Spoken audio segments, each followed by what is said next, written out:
Hello students. In the previous videos we have discussed about primary card banks, then what are the procedure for granting loans, and you have to understand that the primary card banks are the only term lending institution in the cooperative sector, and it provides long-term loans. And some of the main kinds of loans issued by primary card banks are ordinary loans and schematic loans, which is assisted by this state card banks as well as the NABARD. The schematic assistance is usually provided by NABARD, and ordinary loans are provided by this state card banks. So, usually the loans provided as it is for a long period of time, and it is intended for agriculture and rural development. These loans are provided on the basis of a purpose. We say that purpose-wise loans will be provided. So, what are the factors that the bank considers in purpose-wise classification of loans? That is being discussed in this video. Purpose-wise loan means it indicates a loan provider for doing a particular activity or purpose. ഒരു particular ആവശ്യത്തിനായിട്ട് loan എടുക്കുക, housing loan. So the purpose behind the loan is to build up a house, and then we give ordinary loans for agricultural improvements on land. Rubber കൾട്ടിവേഷന് വേണ്ടിയിട്ട് loan കൊടുക്കും, അല്ലെങ്കിൽ coconut tree cultivation പറഞ്ഞിട്ട് തെങ്ങ് കൃഷിക്ക് loan കൊടുക്കും. അപ്പോൾ ആ ലോൺ എന്ന് പറയുന്നത് എന്താണ്? ആ ഒരു പെർട്ടിക്കുലർ പർപ്പസിന് വേണ്ടി ഉപയോഗിക്കാനുള്ളതാണ്. അപ്പോൾ ഇതാണ് ഈ പ്രൈമറി കാർഡ് ബാങ്ക്സ് പ്രൊവൈഡ് ചെയ്യുന്ന ലോണുകളുടെ ഒരു പ്രത്യേകത. ഇതിനെയാണ് പർപ്പസ് വൈസ് ലോൺസ് എന്ന് പറയാം. എന്തൊക്കെ ഫാക്ടേഴ്സാണ് related with purpose wise loans? ഇതുമായിട്ട് ബന്ധപ്പെട്ട് പ്രൈമറി കാർഡ് ബാങ്ക്സുമായിട്ട് ബന്ധപ്പെട്ടും ആ ബാങ്ക് കൊടുക്കുന്ന പർപ്പസ് വൈസ് ലോൺസുമായിട്ട് ബന്ധപ്പെട്ടുള്ള ഫാക്ടേഴ്സിനെയാണ് നമ്മൾ ഡിസ്കസ് ചെയ്യുന്നത്. Most important one is incremental income. ഈ ലോണ് കൊടുക്കുന്നതിൻ്റെ ഉദ്ദേശം there should be an increase in the income of borrower due to this particular loan. ഈ പെർട്ടിക്കുലർ ലോണിൽ നിന്നും അയാൾക്ക് ഇൻക്രിമെൻ്റൽ ഇൻകം ഉണ്ടാക്കാൻ സാധിക്കണം. It should enable the borrower to make permanent improvement on land. ഇപ്പോൾ സാധാരണഗതിയിൽ അഗ്രികൾച്ചറൽ റൂറൽ ഡെവലപ്മെൻറ്റ്, ഇപ്പോൾ ordinary loans ഒക്കെ ആണെങ്കിൽ അത് പ്രൊവൈഡ് ചെയ്യുന്നത് അഗ്രികൾച്ചറൽ ഓപ്പറേഷൻസിനാണ്. അപ്പോൾ അത് ലാൻഡിൽ ഒരു പെർമനൻറ്റ് ഇംപ്രൂവ്മെൻറ്റ് ഉണ്ടാക്കാൻ വേണ്ടിയായിരിക്കണം. And should be in a position to earn incremental income from the loan. ചുമ്മാ എന്തെങ്കിലും ചേഞ്ചസ് ലാൻഡിൽ കൊണ്ടുവന്നിട്ട് കാര്യമില്ല. ആ ലാൻഡിൽ വരുത്തുന്ന ഇംപ്രൂവ്മെൻറ്റിൽ കൂടെ the borrower should be able to increase his income. Then the maturity period. ഈ ലോണുകളുടെ മെച്യൂരിറ്റി പീരീഡ് എന്ന് പറയുന്നത് 15 to 20 years ആണ്. That is they are giving enough time for making profit out of the development. നമ്മൾ എന്ത് development ആണോ ലാൻഡിൽ ചെയ്തത്, എന്ത് ഇമ്പ്രൂവ്മെൻ്റ് ആണോ ചെയ്തത്, അതിൽ നിന്ന് ലാഭം കിട്ടുന്ന വരെയുള്ള സമയം കൊടുക്കുന്നുണ്ട്. അങ്ങനെ 15 to 20 years ആണ് അതിൻ്റെ maturity period. And the incremental income will determine the repayment capacity of borrower. ഈ ഇൻക്രീസ് ഇൻ ഇൻകമാണ് ഇയാളുടെ റീപേയ്മെൻറ്റ് കപ്പാസിറ്റിയെ തീരുമാനിക്കുക. So an important factor that is being analysed by the bank before providing purpose wise loan is it will check whether there is increase in income, that is incremental income. Hope it is clear. Then next is presumption value. The market value of the mortgage land is considered for advancing loans. സാധാരണഗതിയിൽ primary card banks ആ bank നമുക്ക് സാധാരണ ഇത് എന്താ പറയുക, ആധാരം വെച്ചിട്ട് loan എടുക്കുകയാണ് സാധാരണഗതിയിൽ ഈ പ്രൈമറി കാർഡ് ബാങ്ക്സിൽ ചെയ്യുക. Except in case of entrepreneurship അങ്ങനെയുള്ള ചില ലോണുകളല്ലാതെ ബാക്കി എല്ലാത്തിലും ആധാരം വെച്ചിട്ടാണ് ലോൺ എടുക്കുക. അപ്പോൾ നമ്മൾ വെക്കുന്ന മോർഗേജ് ചെയ്യുന്ന പ്രോപ്പർട്ടിയുടെ മാർക്കറ്റ് വാല്യൂ അനുസരിച്ചാണ് അവർ ലോണ് കൊടുക്കുക. They will be providing around 60% of the market value. ഇപ്പോൾ 1 ലക്ഷം രൂപയാണ് മാർക്കറ്റ് വാല്യൂ എങ്കിൽ 60,000 രൂപ നിങ്ങൾക്ക് ലോണ് കിട്ടും. അതാണ് വാല്യൂ തീരുമാനിക്കുക എന്ന് പറയുന്നത്. While granting special loan schemes, the presumptive value is taken. Special loans ഒക്കെ കൊടുക്കുന്ന സമയത്ത് ഈ പ്രിസംപ്റ്റീവ് വാല്യൂ ആണ് നമ്മൾ കൺസിഡർ ചെയ്യുക, the value which is being assumed. Pre assumed value ആണ് presumptive value. That is a value of land after implementing the scheme. അപ്പോൾ അവിടെ ഈ പ്രിസംപ്റ്റീവ് വാല്യൂ എന്ന് പറയുന്നത് ഇപ്പം നിലവിലുള്ള, say for example you are taking a loan for road construction to a particular property. Okay, so ഇപ്പോൾ ഉള്ള value എടുക്കുകയാണെങ്കിൽ റോഡില്ലാത്തൊരു സ്ഥലത്തിന് നമുക്ക് അത്ര വാല്യൂ ഉണ്ടാവുമോ? ഇല്ല. അപ്പോൾ ഇതിനകത്ത് ലോണിന് നിങ്ങൾക്ക് മാർക്കറ്റ് വാല്യൂ ആണ് എന്ന് പറയുമ്പോൾ തന്നെ പ്രിസംപ്റ്റീവ് വാല്യൂ കോൺസെപ്റ്റിൽ we assume it to happen. ഈ ഒരു ലോൺ എടുത്തിട്ട് ഈ സ്ഥലത്തേക്ക് ലോൺ എടുത്ത് ഇങ്ങനെ ചെയ്ത് കഴിഞ്ഞാൽ ഇതിന് വില എത്രയാകും എന്നുള്ളതിൻ്റെ അടിസ്ഥാനത്തിലാണ് ലോൺ കൊടുക്കുക. അങ്ങനെയാണ് മാർക്കറ്റ് വാല്യൂവിനെ തീരുമാനിക്കുക. ഇതാണ് പ്രിസംപ്റ്റീവ് കോൺസെപ്റ്റ്, പ്രിസംപ്റ്റീവ് വാല്യൂ എന്ന് പറയുന്ന concept. V assume the development is done. അപ്പോൾ തെങ്ങ് കൃഷിക്കാണ് വാങ്ങിക്കണമെങ്കിൽ ഈ തെങ്ങ് അവിടെ വെച്ച് കഴിഞ്ഞ് ആ തെങ്ങിൽ നിന്ന് വിളവ് കിട്ടുമല്ലോ, അത് അസ്യൂം ചെയ്തിട്ടാണ് ആ ലാൻഡിൻ്റെ വില നമ്മൾ തീരുമാനിക്കുക. ഇപ്പോൾ റബ്ബർ കൃഷിയാണെങ്കിൽ ആ റബ്ബർ വെച്ച് 8 വർഷത്തിന് ശേഷം എന്താണോ അതിൻ്റെ വാല്യൂ എന്നാണ് നമ്മൾ തീരുമാനിക്കുക. ഇതിനെയാണ് പ്രിസംപ്റ്റീവ് വാല്യൂ എന്ന് പറയുന്നത്. In special scheme loans, repayment will start only after getting yield from the crops. അപ്പോൾ നമ്മൾ ഈ സ്പെഷ്യൽ സ്കീം ലോൺസിനകത്ത് നമ്മളെപ്പോഴും തിരിച്ചടവ് വരെ എപ്പോഴാണ് പറയുന്നത്? എപ്പോഴാണോ നിങ്ങൾക്ക് അതിനകത്ത് നിന്ന് വരുമാനം കിട്ടി തുടങ്ങുന്നത് അതുവരെയുള്ള സമയം നിങ്ങൾ തിരിച്ചടയ്ക്കേണ്ട, അതിന് ശേഷമാണ് അതിൻ്റെ റീപേയ്മെൻറ്റ് ബിഗിൻസ്. ഇത്രയാണ് നമുക്ക് പ്രിസംപ്റ്റീവിൽ പറയാനുള്ളത്. Then next is easily identifiable productive purpose. ഈ പ്രൈമറി കാർഡ് ബാങ്ക്സിനെ ഒരുപാട് ഇൻസിസ്റ്റ് ചെയ്യുന്ന ഒരു കാര്യം എന്താണെന്ന് വെച്ചാൽ നമ്മൾ പ്രൊഡക്റ്റീവ് പർപ്പസസിന് മാത്രമേ ലോൺ കൊടുക്കാൻ പാടുള്ളൂ.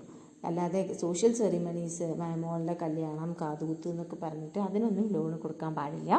Loans needs to be provided only for productive purposes എന്നാണ്. അപ്പോൾ ഈ പർപ്പസസിനെ, പ്രൊഡക്റ്റീവ് പർപ്പസസിനെ നമുക്ക് രണ്ടായിട്ട് ക്ലാസിഫൈ ചെയ്യാം. ഈസിലി ഐഡൻറ്റിഫയബിൾ പ്രൊഡക്റ്റീവ് പർപ്പസും നോട്ട് ഈസിലി ഐഡൻറ്റിഫയബിൾ പ്രൊഡക്റ്റീവ് പർപ്പസും. And banks will be always be willing to provide loans for easily identifiable productive purpose. They will be giving preference for that to avoid misutilization. നേരിട്ട് കാണാൻ പറ്റുന്ന productive purpose, അതങ്ങനെയാണ്, ഇതിങ്ങനെ ചെയ്യുമ്പോൾ അങ്ങനെ സംഭവിക്കും എന്നൊക്കെ പറയുന്ന നോട്ട് ഈസിലി ഐഡൻറ്റിഫയബിൾ അല്ല, ഈസിലി ഐഡൻറ്റിഫയബിൾ ആയിട്ടുള്ള പ്രൊഡക്റ്റീവ് പർപ്പസിനാണ് ബാങ്കുകൾക്ക് ലോൺ കൊടുക്കാൻ താല്പര്യം ഉണ്ടാവുക. അങ്ങനെയാണെങ്കിൽ മാത്രമേ, ഇപ്പോൾ വീടുണ്ടാക്കാൻ ലോൺ കൊടുക്കാം, കാരണം വീടുണ്ടാക്കുന്നത് കണ്ടാൽ മാത്രമേ ഉള്ളൂ, സ്റ്റേജ് വൈസ് മാത്രമേ ബാക്കി ലോൺ കൊടുക്കുള്ളൂ. അപ്പോൾ അതിനാണ് താല്പര്യം ഉണ്ടാവുക. അത് എന്തിനാണ് ഇൻസിസ്റ്റ് ചെയ്യണമെന്ന് ചോദിച്ചാൽ in order to avoid misutilization.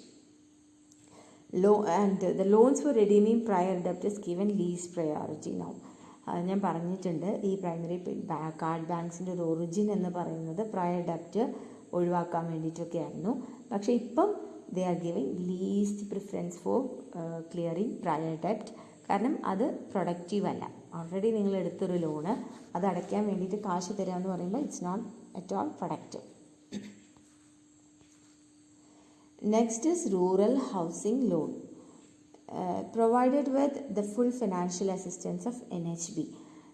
National housing ബാങ്കിൻ്റെ സഹായത്തോടു കൂടിയാണ് rural housing loans primary card banks provide ചെയ്യുന്നത്. അതിന് മാക്സിമം എമൗണ്ട് കിട്ടുക 75,000 മാത്രമാണ്. ദെൻ ടെക്നിക്കൽ എൻക്വയറി റിപ്പോർട്ട്, വേറൊരു ഫാക്ടർ ഈ പ്രൈമറി കാർഡ് ബാങ്ക്സ് ശ്രദ്ധിക്കേണ്ടതാണ്. ഈ ടെക്നിക്കൽ എൻക്വയറി റിപ്പോർട്ട് എന്താണ്? ഇത് ആരാണ് ചെയ്യുക? ബാങ്കിൻ്റെ വാല്യുവേഷൻ ഓഫീസറാണ് ഈ ടെക്നിക്കൽ എൻക്വയറി റിപ്പോർട്ട് പ്രിപ്പയർ ചെയ്യുക. അവിടെ നമ്മൾ പഠിച്ചിട്ടുണ്ടല്ലോ, ഇറ്റ് ഡിപ്പെൻസ്, 3 തരത്തിലുള്ള വാല്യുവേഷൻ ഓഫീസേഴ്സാണ് നമുക്കുള്ളത്. ബാങ്ക് സൂപ്പർവൈസർ ഉണ്ട്, അഗ്രികൾച്ചറൽ ഓഫീസർ ഉണ്ട്, ആൻഡ് ദെൻ വാല്യുവേഷൻ ഓഫീസർ പറഞ്ഞിട്ട് 3 ആൾക്കാരാണുള്ളത്. എന്തായിരുന്നു ആ ലിമിറ്റ് പറഞ്ഞത്? 10,000 വരെയുള്ള ലോണുകളാണെങ്കിൽ അത് സൂപ്പർവൈസറാണ് വാല്യൂ ചെയ്യുക. 10,001 മുതൽ 20,000 വരെ ആണെങ്കിൽ അഗ്രികൾച്ചറൽ ഓഫീസറാണ്. 20,000-ൽ മുകളിലേക്കാണെങ്കിൽ അത് വാല്യുവേഷൻ ഓഫീസറാണ്. അപ്പോൾ ഇവരാണ്, ഈ ആരാണോ വാല്യൂ ചെയ്യുന്നത് അവരാണ് ഈ ടെക്നിക്കൽ എൻക്വയറി റിപ്പോർട്ട് എന്ന് പറയുന്ന TER പ്രിപ്പയർ ചെയ്യാം. ഈ TERൽ എന്തൊക്കെ കാര്യങ്ങൾ വേണം? Local enquiry, making rough plan, sketch of land, furnishing enjoyment and possession certificate. അത് ലോൺ എടുക്കുന്ന അപ്ലിക്കൻ്റ് ഉറപ്പുവരുത്തേണ്ടതാണ് ഇവർക്കിത് കൊടുക്കണമെന്ന്. പൊസഷൻ സർട്ടിഫിക്കറ്റും നമ്മൾ തന്നെയാണ് എൻജോയ് ചെയ്യുന്നതെന്നുള്ള സർട്ടിഫിക്കറ്റും. Then valuation of land, assessment of repaying capacity. ഇത്രയും കാര്യങ്ങൾ മനസ്സിലാക്കി റിപ്പോർട്ട് ചെയ്യുകയാണ് ടെക്നിക്കൽ എൻക്വയറി റിപ്പോർട്ടിൽ ഉണ്ടാവുക. അത് ഒന്നുകിൽ depending upon the size of the depending upon the amount of loan ആസ്ഡ് four, അത് ഒന്നുകിൽ സൂപ്പർവൈസർ ആയിരിക്കും, അല്ലെങ്കിൽ അഗ്രികൾച്ചർ ഓഫീസറോ അല്ലെങ്കിൽ വാല്യുവേഷൻ ഓഫീസറോ ആയിരിക്കും ചെയ്യാം. Then agriculture production incentive schemes ആണ് അടുത്തത്.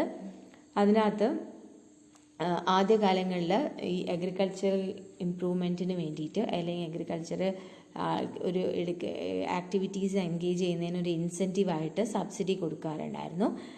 അത് പിന്നെ ഡിസ്കണ്ടിന്യൂ ചെയ്തു. അതിനുശേഷം വീണ്ടും ഗവൺമെൻറ് അങ്ങനെ ഒരു subsidy for incentive for agriculture production is being reintroduced. അവിടെ നമ്മൾ ചെയ്യുന്നത് എന്താണെന്ന് വെച്ചാൽ ആർക്കൊക്കെയാണ് അത് കിട്ടുക? It is provided to small and marginal farmers with land holdings up to 2 hectares and loan for agriculture purpose up to 25,000 are eligible for this subsidy. 25,000 വരെയുള്ള loan എമൗണ്ടോ 2 ഹെക്ടേഴ്സിൽ കുറവ് ലാൻഡ് ഹോൾഡിങ്സ് അപ് ടു 2 ഹെക്ടറിൽ കുറവ് land holdings ഉള്ള 25,000 രൂപ loan എടുത്തിട്ടുള്ള ആൾക്കാർക്ക്, 25,000 വരെ loan എടുത്തിട്ടുള്ള ആൾക്കാർക്കാണ് ഈ ഒരു സബ്സിഡി അവൈലബിൾ ആവുന്നത്. പ്രൊവൈഡഡ്, ചുമ്മാ അങ്ങ് സബ്സിഡി തരില്ല. Provided they make the repayment of interest and principal before due date. ഇതാണ് condition. Then this motivates a borrower for prompt repayment. ഇത് ആൾക്കാരുടെ അടുത്ത് കൃത്യമായിട്ട് തിരിച്ചടയ്ക്കാനായിട്ട് പ്രചോദിപ്പിക്കും. That is agriculture production incentive scheme. പിന്നെ ഈ ലോണുകളുമായിട്ട് ബന്ധപ്പെട്ടിട്ടുള്ളത് DV ഫയലാണ്, ഡിസ്ചാർജ് വൗച്ചർ ഫയൽ. ഇതെന്താ പറയണത് വെച്ചാൽ സാധാരണ ലോൺ എടുക്കുന്ന സമയത്ത് നമ്മൾ പഠിച്ചു ലോണ് ഡിസ്പേഴ്സ് ചെയ്യുക. മോർഗേജ് ഡീഡൊക്കെ കിട്ടിക്കഴിഞ്ഞാൽ മോർഗേജ് ഡീഡ് കിട്ടിക്കഴിഞ്ഞാൽ നമ്മൾ പിന്നെ ഫസ്റ്റ് ഇൻസ്റ്റാൾമെൻറ്റ് കൊടുക്കില്ലേ? ഈ ഫസ്റ്റ് ഇൻസ്റ്റാൾമെൻറ്റ് കൊടുക്കുന്ന സമയത്ത് you will get a voucher signed by the borrower. അതായത് ഫസ്റ്റ് ഇൻസ്റ്റാൾമെൻറ്റ് കിട്ടി എന്നുള്ളതിന്. രണ്ടാമത്തെ ഇൻസ്റ്റാൾമെൻറ്റ് മുതൽ കിട്ടണമെങ്കിൽ എന്ത് വേണം? നിങ്ങൾ ആദ്യത്തതിൻ്റെ UC കൊടുത്തിരിക്കണം. അപ്പോൾ ഇതൊക്കെ ഈ ഫയൽസൊക്കെ നമ്മൾ മെയിൻറ്റെയിൻ ചെയ്ത് 3 എണ്ണവും അങ്ങനെ എത്ര ഇൻസ്റ്റാൾമെൻ്റ് ആയിട്ടാണോ കൊടുക്കുന്നത് ഈ ഇൻസ്റ്റാൾമെൻറ്റ് മൊത്തം കൊടുത്തു കഴിഞ്ഞാൽ, അതായത് ആ ലോണിൻ്റെ പ്രൊസീജിയേഴ്സ് മുഴുവൻ കൊടുത്ത് ആ ലോണ് മൊത്തം ബോറോവർക്ക് കൊടുത്തു കഴിഞ്ഞാൽ പിന്നെ നമ്മൾ ഈ DVR എന്ന് പറഞ്ഞ ഈ ഫയല് ഈ ആരാണോ ഓഫീസർ, അതായത് സൂപ്പർവൈസിങ് ഓഫീസറോ അഗ്രികൾച്ചർ ഓഫീസറോ ആണ് അവർ മെയിൻറ്റെയിൻ ചെയ്യേണ്ടത്. വാല്യുവേഷൻ ഓഫീസറോ മെയിൻറ്റെയിൻ ചെയ്യണം. ആ ഫയലിനെയാണ് നമ്മൾ ഡിസ്ചാർജ് വൗച്ചർ ഫയൽ എന്ന് പറയുന്നത്. ആ DV ഫയലിൽ എന്തൊക്കെ കാണണം? ലോൺ ആപ്ലിക്കേഷൻ എത്രയാണ്, എന്താണ് ലോൺ ആപ്ലിക്കേഷൻ അവരുടെ എന്നുള്ളത് വേണം. ദെൻ ടൈറ്റിൽ ഓഫ് ലാൻഡ്, ആധാരം, എൻജോയ്മെൻറ്റ് ആൻഡ് പൊസഷൻ സർട്ടിഫിക്കറ്റ്. ഇപ്പോൾ TERൻ്റെ സമയത്ത് കൊടുത്തിട്ടുള്ള എൻജോയ്മെൻറ്റ് ആൻഡ് പൊസഷൻ സർട്ടിഫിക്കറ്റ്, പിന്നെ TER, ദെൻ ലീഗൽ ഒപ്പീനിയൻസ്. നമ്മൾ പറഞ്ഞല്ലോ ലീഗൽ ഒപ്പീനിയനൊക്കെ എടുത്തിട്ടാണ് ലോണ് കൊടുക്കുക. Valuation of asset, vouchers for disbursement of loan and UC പറയുന്ന utilisation certificate for each stage. ഇത്രയാണ് ഡിസ്ചാർജ് വൗച്ചർ ഫയൽ ഉണ്ടാവുക. ഇത്രയും കാര്യങ്ങളാണ് ആര് മെയിൻറ്റെയിൻ ചെയ്യേണ്ടത്? Primary card banks. ഇതൊക്കെയാണ് ലോണുമായിട്ട് ബന്ധപ്പെട്ട് ഉള്ള കാര്യങ്ങൾ, അറിഞ്ഞിരിക്കേണ്ട കാര്യങ്ങൾ. Hope it is clear. വല്ല സംശയം ഉണ്ടെങ്കിൽ ചോദിക്കുക. ഇത് തന്നെയാണ് ഇന്നലെ നോട്ടായിട്ടിട്ടത്. അപ്പോൾ ആ നോട്ട് ഡൗൺലോഡ് ചെയ്യാൻ പറ്റുന്നില്ലെങ്കിൽ ഒന്നും വിചാരിക്കേണ്ട, ഇത് കേട്ടാൽ മതി. താങ്ക്